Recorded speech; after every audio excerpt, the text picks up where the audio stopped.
we're talking to the camera. Camera.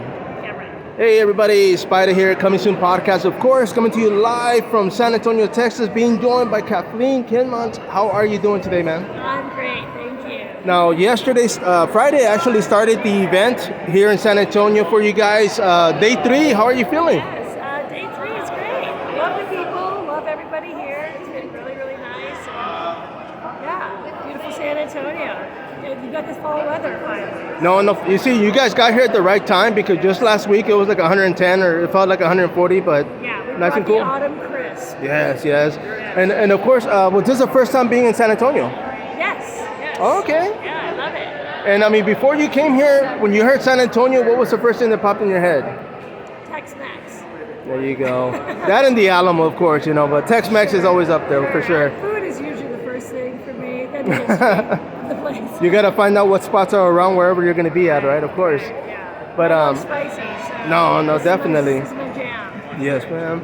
Now, of course, I mean, they brought you guys out here for the event to see Queens and Kings of Horror.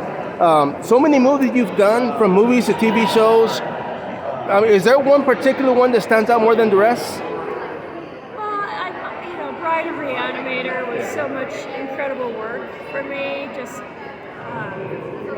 giving myself over to that character and the makeup team of K&B Effects Group, and it was like a thing that let me know that I really wanted to be an actor. Nice. And I mean, Halloween 4 was just so much fun. Yeah. And scary fun, and it was an easier part because it was. Well, it's always easy for me to play mean. Right. Oh yeah, definitely. I mean, I think everybody kind of enjoys playing. That was out of character, though, right? That wasn't really you, No, That I've never. I don't think I've ever been that mean, but yeah, it's nice to just give yourself permission to just be a bad girl a little bit, and but I think that allowed women to kind of feel like, yeah, I don't always have to be like, oh hi, you can be like, no bye. So yeah, girls should have that in their repertoire anyway. Right? No, definitely. Everybody who has a daughter wants their daughter to be a little bit like Kelly. Oh yeah, definitely. A little bit like, no, not interested. But I just really love them both, and I love that they both still hold up, and people are so big fans. I mean, of course, Renegade. Yeah, Renegade, yes. Such a huge part of my life. Yes, ma'am. And I've been working a lot with Branscombe Richmond. Okay. And I've been doing some movies for him and with him, and I've got a new TV series, Phoenix, coming out, and a movie with Kristana Loken, and a movie with Eric Roberts. I mean, there's some really great things that I've been doing lately. So it's really lovely to revisit the past, but it's also really exciting to look forward to what's brewing right now. What are the great memories you can make? So for sure. And I'm ready to make more. Yeah. I just really feel like this is the second act for me, and I've been really fortunate to have great experiences and things that people still really love, and they're showing them to their kids and their grandkids now, and they've had this. Oh yeah. The demographic now for these films really covers a lot of territory because they've been around for a while. But it's just been really great to still love it so much. Yeah. Because it's not an easy business. Right. It's not easy among anybody, But women especially, we kind of go through a little bit of the ringer when you hit 40, and you find things start to slow down. But I've reinvented myself a few times, writing and directing and producing things of my own, that I really have such a great respect for the entire conglomerate of what the machine of the entertainment industry really is all about. So. No, definitely. I agree. And I have one question in mind. Yesterday, I got to interview Amanda. She's out there, and she was saying that she's not a fan of horror. She's like, when I made that movie, it was just a job. How was it for you? Were you a fan of horror before you jumped into some of these films? Did I find it hard? No. Were you a fan of horror movies? Yes. No, we're very similar, Amanda and I. That we're scaredy cats. I am not that person that seeks to be frightened as a form of entertainment. I understand it 100%, that it's this thing that you go through, this catharsis that makes you feel like I've survived, and I can laugh at death, and I can stare at it in the face and walk away, and I get that, and I'm strong like that too. They don't do it. That's why we're the perfect candidates for movies like this. No, yeah, We're exactly. easily frightened and easily scared. You get that normal response, you know, where it's just like it happens, you know, it's just Right. I mean, the karate for me has helped a lot with being able to deal with real and present danger Right. in a more calm and collective, you know, but I'm not looking for fights. I'm Right. not like, you know, I'm just looking to defend myself. right. Realistically Definitely, and definitely. effectively. I'm always profiling people. I think I just kind of have that innate sense of I'm fascinated by people to begin with, but Yeah. as an actor, you're kind of an anthropologist anyway. Yeah. Like the study of human behavior Yeah. is really where it's at. So yeah, and what scares me the most is knowing how frightening people really are to each other. Yeah. So in movies like Halloween, they really nail it because that's a real human that got tortured as a kid Yeah. and turned into a massive bully himself. So are there people out there like that in the world? Yes. Unfortunately, yes, you know. So yeah. We hope they watch movies like this so they understand that they don't get away with it, that there is a comeuppance for bad stuff. Yeah, I like things like magic, unicorns and things.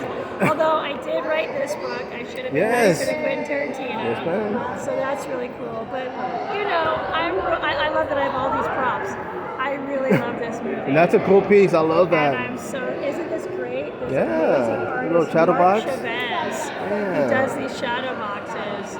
Mark Chavez, he's got a Facebook and Instagram account at Disco Blood Bath. Nice. I'll Really definitely put the cool, link up right? there. Yeah. Oh, he's such an artist. What a great It's very job. kind of Christmassy, isn't it? I know. I was gonna say it looks a little Kind of cheery Christmassy, right? It's got all the Christmas colors. That's great. for the holidays. Mark Mark made that? Chavez, yeah, right? Oh, so she knows him also. Yeah. Advocate one? I love it. So gorgeous. Yeah, he's so Yeah. talented. That's Amanda. So no, yes, of course, and of My course. bestie from Fraternity Vacation. Yes, I mean, yes, yeah, yes. what's really neato about that I love about my career specifically is that I've been doing like full circles with people and reuniting. And then you like leaving the frame. Even Oh, this. yes. Okay, Hard Bodies was my very first film. Yeah. Crazy story. She is now my landlord. Seriously. Seriously. Oh wow. I'm renting her house now. I mean, did Is you that nuts? No, I did you had no guys keep idea. in touch? I mean, No, I hadn't seen her for 40 years. you were like, how much is this place? And she's like, who is this? No, we were talking at her house. I'm like, I love your house. And she's like, yeah, thanks. She goes, you know, I did movies once. And I went, well, that's neat. What? She's like, yeah, my first movie was Hard Bodies. I'm like, Oh my my god. first movie was Hard Bodies. She comes running into her house and goes, this is me. And I go, this is me. What? That's amazing. 3 rules to Zen, which is everything changes, everything is connected, Yeah. pay attention. Yeah. That's it. No, yeah, I agree because nothing happens by coincidence. I mean, the way everything's connected. I mean, yeah, I run into people that I'm like, I haven't seen in years, and I'm like, wow, dude, like for some reason we're meant to be here at this time for a reason, you know? Yeah, well, when you are in flow, Yeah. I think, and when you're in agreement to the fact that everything changes, nothing's going to always stay the same. You can't expect that ever. No. Then you are actually, you know, more of like in line. Yeah, I totally And you agree. can fly in the dark like a bat, and Yeah. not be worried about it. Yeah, Because no. that's kind of the way we all fly into the unknown anyway, right? Oh yeah, so I It's a agree. lot of trust. No, yeah, and that's the thing because a lot of times, I mean, in life we just gotta trust. I mean, when it comes to, I always tell people, I always go with my gut. I don't care what I see. If I don't feel it's right, and I won't do it, you know, because it's like you gotta trust your instincts. So yeah, I came across this new quote, which I really love. I love being directed by my own intuitive knowing. nice. I like that. Yes, because when I'm being directed by that, Yeah. and I know when it's happening, and I know when I'm making those good, solid, Yeah. healthy choices, the ripple effect of that is real and prevalent. No, yeah, I think I've heard one where it says you're the CEO of your life, so remove who you have to and bring in who you want, you know, because it's like you're in charge, and you know, I mean, why not take charge of it? I mean, it's your life, so we only get one here on Earth, right? So might as well make the most of it. I like that. Oh, Thank you, nothing. Mark. You're so cool. Not a problem, but I do appreciate your time, of course. I mean, I know we got people here waiting in line, and I thank you. Is there anything you want to say before we wrap this up? Just everybody be kind to each other. You know? Amen. Just if you feel like you need to call somebody, do it. Reach out to each other. These are the times when we really need to just check in. No, you see, that's one of the things I always tell people. I have a podcast, and I say, you know what? If you want to talk, call me, man. We'll talk about it off the record. I said, but if you just want somebody to listen, I said, by all means, you know, I'm there. So It's nice. All we have really are moments in time. And we can do a lot with just a little small moment in time. Giving somebody a smile, telling somebody they look good, telling somebody how much you appreciate them for no apparent reason. You're not asking for anything. Just call to say thanks. yeah. I mean, that means a lot to people. that's probably the most least expensive thing we can do in life, and give it for free. Is give somebody a smile, somebody praise. You Here's know. the thing. There's a lot of despicable, desperate stuff going on out there right now. And it makes a lot of us feel wildly helpless. So when we can make a difference in our own community, in our own neighborhood, in our own circle of friends and family, do it.